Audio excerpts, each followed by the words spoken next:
1 Kings 17:17. After this, the son of the woman became ill, and his illness was so severe that there was no breath left in him.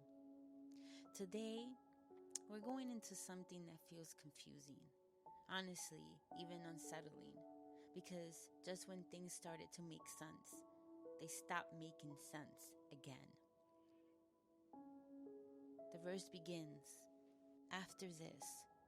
That phrase matters more than we think, because after what? After the miracle, the provision, the obedience, after the jar didn't run out, after she trusted, and now this?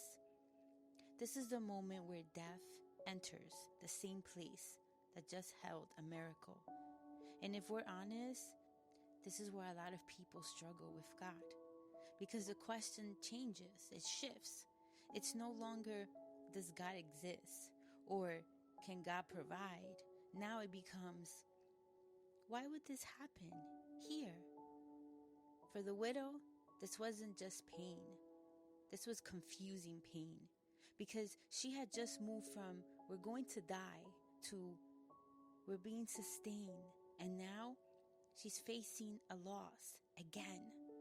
Can you imagine what that does to the heart? She trusted and obeyed.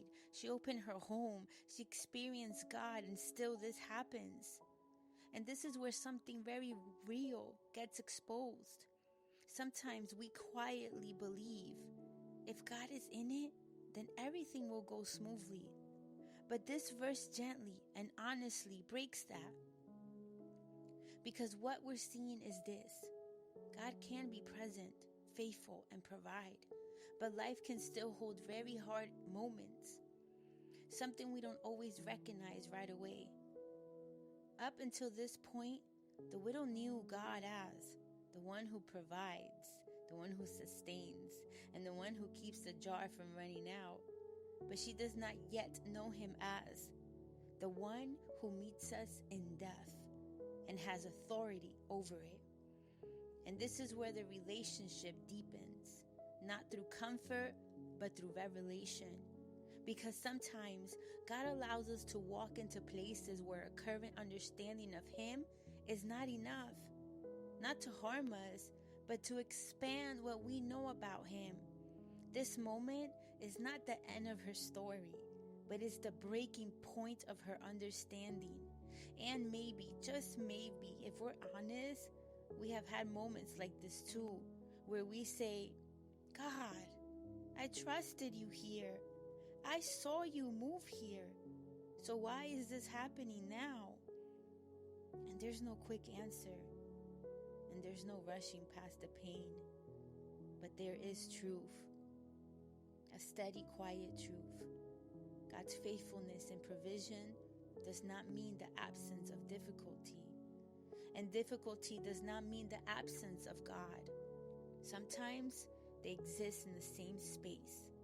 The same house that held the miracle now holds grief. But what we don't see yet is that this moment is about to reveal a dimension of God she has never seen before. So if you find yourself in a place where things were good, God was moving, and then something hard happened, this is not proof that God left. And it's not proof that you got it wrong. It might be that you're standing right at the edge of knowing Him in a deeper way. Stay here, even in the questions, even in the tension, because the story isn't over. When death enters the miracle, with love, seal, a verse to breathe.